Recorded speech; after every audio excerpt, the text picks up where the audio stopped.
Hi guys, welcome back to my channel. Myself Poonam.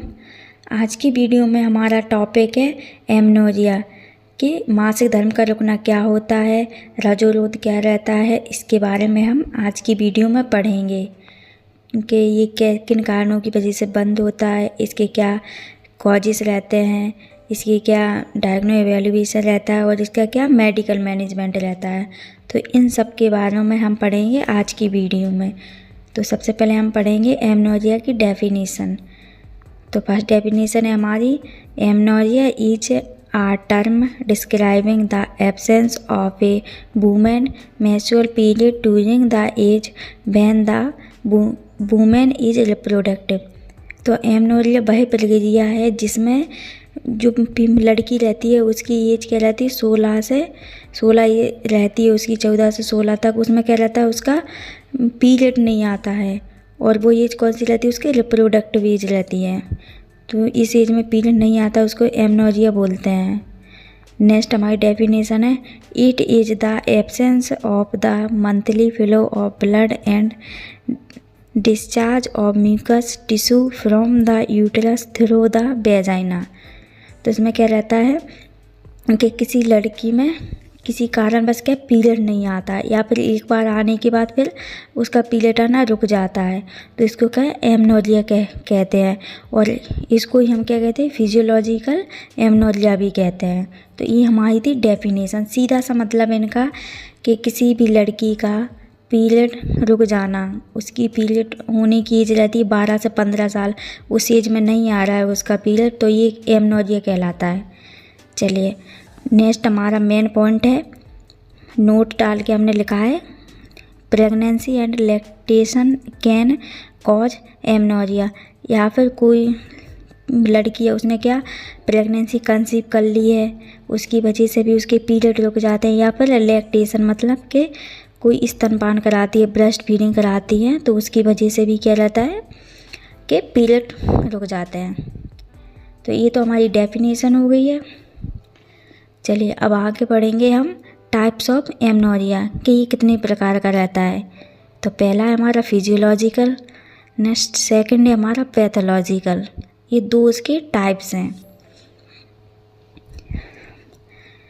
सबसे पहले हम पढ़ेंगे पहला टाइप, तो कौन सा है, फिजियोलॉजिकल एमनोरिया। तो ये क्या होता है, when menstruation stop before puberty, during pregnancy, during lactation and after menopause, it is called physiological amenorrhoea. किसी लड़की की क्या, उसकी पुबर्टी से पहले पीरियड का स्टॉप होना, ड्यूरिंग प्रेगनेंसी, अगर उसने प्रेगनेंसी कंसीव कर ली है उसके बाद, या फिर वो ब्रेस्ट फीडिंग कराती है, तो इन कंडीशनों में उसका पीरियड रुकता है, तो उसको क्या बोलते हैं, फिजियोलॉजिकल एमनोरिया बोलते हैं। इसके अब हम पढ़ेंगे कॉजेस के बारे में कि फिजियोलॉजिकल एमनोरिया के क्या क्या कारण होते हैं। चलिए फर्स्ट है हमारा congenital abnormality of the reproductive system. उसके जो रिप्रोडक्टिव ऑर्गन है उनमें क्या रहती है, कोई भी जन्मजात कोई भी डिसीज़ हुई या फिर कोई एबनॉर्मलिटी हुई, तो उसकी वजह से भी क्या पीरियड रुक जाता है। नेक्स्ट है स्ट्रेस, ज़्यादा चिंता करते हैं तो उसकी ये भी एक कारण है। एक्सेसिव एक्सरसाइज, ज़्यादा हार्ड वर्क करते हैं, ज़्यादा एक्सरसाइज करते हैं, तो उसकी वजह से भी। नेक्स्ट है ईटिंग डिसऑर्डर, ईटिंग डिसऑर्डर की वजह से भी होता है कि अच्छा खान पान नहीं रहते हैं, स्पाइसी जंक फूड ज़्यादा खाते हैं, तो उसकी वजह से भी अनहेल्दी चीज़ें खाते हैं, तो ये भी एक कारण है। नेक्स्ट है पॉलीसिस्टिक ओवरियन सिंड्रोम, तो ओवरी में भी कोई भी एबनॉर्मलिटी है तो उसकी वजह से भी। नेक्स्ट है हाइपोथायरॉयडिज्म, थायराइड का जो लीवर रहता है वो क्या रहता है कि कम हो जाता है, तो ये भी एक कारण है। नेक्स्ट है टर्नर सिंड्रोम। नेक्स्ट है हमारा क्रोनिक इलनेस, कोई भी बीमारी है, रीनल सिस्टम से रिलेटेड है या फिर यूटेरस से है, तो उसकी वजह से भी क्या रहता है कि पीरियड में ना आने के चांसेस रहते हैं। नेक्स्ट है प्रेगनेंसी, अगर प्रेगनेंसी कंसीव कर ली है तो ये भी एक कारण है कि उसके बाद पीरियड नहीं आएंगे। नेक्स्ट है कंजेनाइटल हार्ट डिसीज, देन है सिस्टेटिक फाइब्रोसिस, अगर कोई सिस्ट गिठान बन गई है ओवरी में या फैलोपियन ट्यूब में तो इसकी वजह से भी क्या रहता है, पीरियड नहीं आते हैं। नेक्स्ट है ओवेरियन और एडिनल ट्यूमर, ओवरी में कोई ट्यूमर हो गई या फिर एडिनल ग्लैंड में कोई ट्यूमर हो गई तो उसकी वजह से भी क्या पीरियड नहीं आते हैं। तो ये सब कारण थे फिजियोलॉजिकल एमनोरिया के। तो हमने पहला फर्स्ट टाइप पढ़ लिया, उसके कारण भी हमने जान लिए। चलिए अब हम नेक्स्ट टाइप पढ़ते हैं।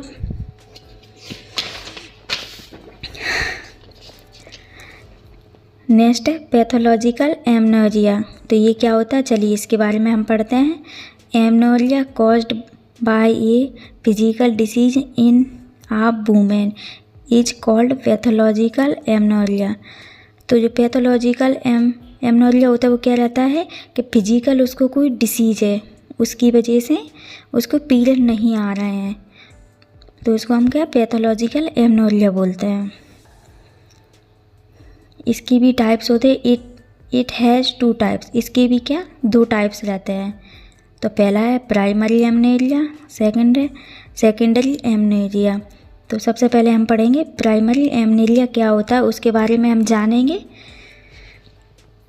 Absence of maturation after puberty till the age of 18 साल। तो इसमें क्या रहता है कि वो लड़की की पुबर्टी की एज हो जाती है, 18 साल उसकी एज हो गई, उसके बाद भी क्या है उसके पीरियड नहीं आ रहे हैं, तो ये क्या है प्राइमरी एमनोरिया है।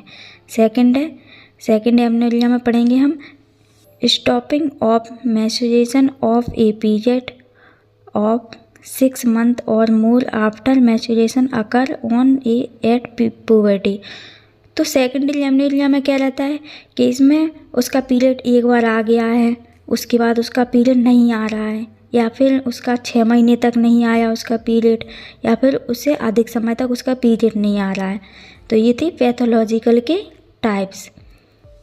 तो हमने इसमें पैथोलॉजिकल एमनोरिया पढ़ लिया है, उसके टाइप्स पढ़ लिए। टाइप्स में कुछ नहीं, प्राइमरी में क्या रहता है कि उसका जो पीरियड वो 18 साल की एज तक नहीं आता, और सेकंड में क्या रहता है कि उसका पीरियड एक बार आ जाता है उसके बाद नहीं आता, या फिर 6 मंथ तक नहीं आता, या फिर अधिक समय तक उसका पीरियड आता ही नहीं है। तो ये सब हमने उसके टाइप्स के बारे में पढ़ लिए।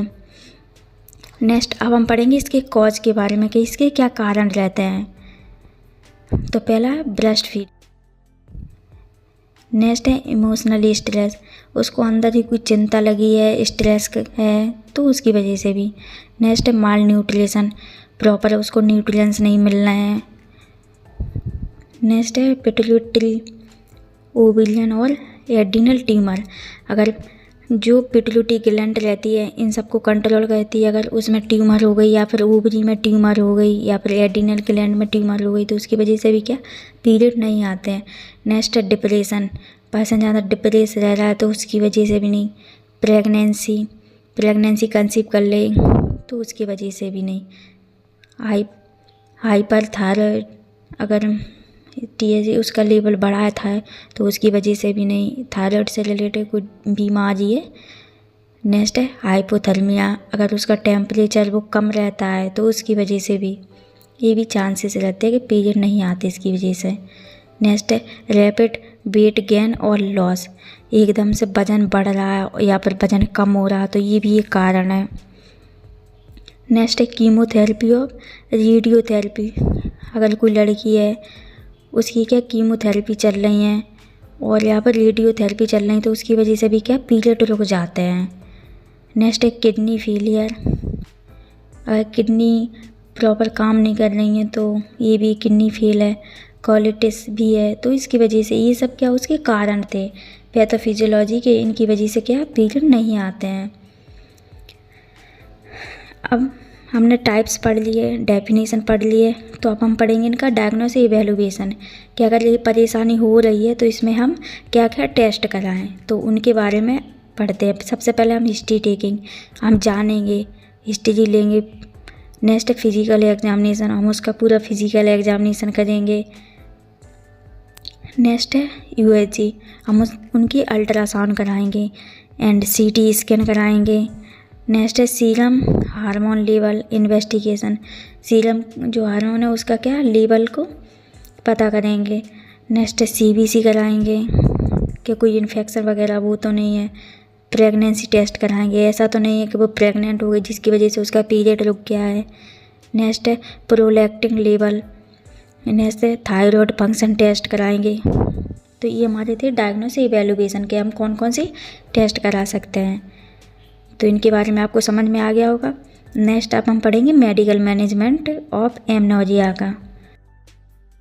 तो इसमें है amenorrhoea is not considered a disease but it is a symptom of some other disease, so the patient disease is treated for the treatment of amenorrhoea.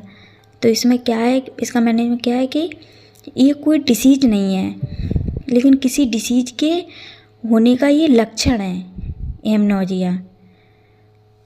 Next है the following hormone therapy is giving. इसके लिए हम कुछ therapies दे सकते हैं hormones की। पहली है प्रोस्टेरोन हार्मोन, नेक्स्ट है एस्ट्रोजन हार्मोन, नेक्स्ट है LH and FHS luteinizing hormone and follicle stimulating hormone.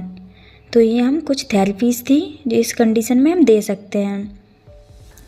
Next अब आगे पढ़ेंगे हम systematic treatment of the disease is done like. तो इसके कुछ सिम्टम है, उसके लिए हम क्या सिस्टोमेटिक ट्रीटमेंट देंगे उनके लिए कि जो दिक्कत हो रही है उनका ट्रीटमेंट। तो पहला है to give psychotherapy to reduce the patient anxiety. अगर वो पेशेंट को एंजाइटी हो रहा है, घबरा रहा है, तो क्या हम उसको समझा सकते हैं, साइकोथेरेपी देंगे हम। नेक्स्ट है providing proper nutrition to reduce the malnutrition. हम उसके लिए प्रॉपर न्यूट्रिएंट्स देंगे, प्रॉपर हेल्दी पोषक तत्व, सारे न्यूट्रिएंट्स से रिलेटेड चीज़ें उनको खिलाएंगे, तो जिससे क्या रहेगा माल न्यूट्रिशन नहीं होगा। नेक्स्ट है और इसके बाद अगर उसको पॉलीसिस्टिक ओवरियन डिसीज है तो उसके लिए क्या हम सर्जरी करा सकते हैं। नेक्स्ट है ब्रोंकोक्रिप्टिन फॉर हाइपर प्रोलैक्टिन लेवल। तो ये हमारे थे सिम्टोमेटिक ट्रीटमेंट। ये हम क्या सिम्टम के अकॉर्डिंग ट्रीटमेंट देते हैं। तो आज के टॉपिक में हमने क्या क्या पढ़ा, डेफिनेशन पढ़ी, टाइप्स पढ़े एमनोरिया के, कॉजेस पढ़े, डायग्नोसिस इवैल्यूएशन पढ़ा और मेडिकल मैनेजमेंट पढ़ा। तो इसमें से अगर आपको कुछ भी समझ में नहीं आया हो तो कमेंट में लिखें, वीडियो को लाइक करें, चैनल को सब्सक्राइब करें। Thank you.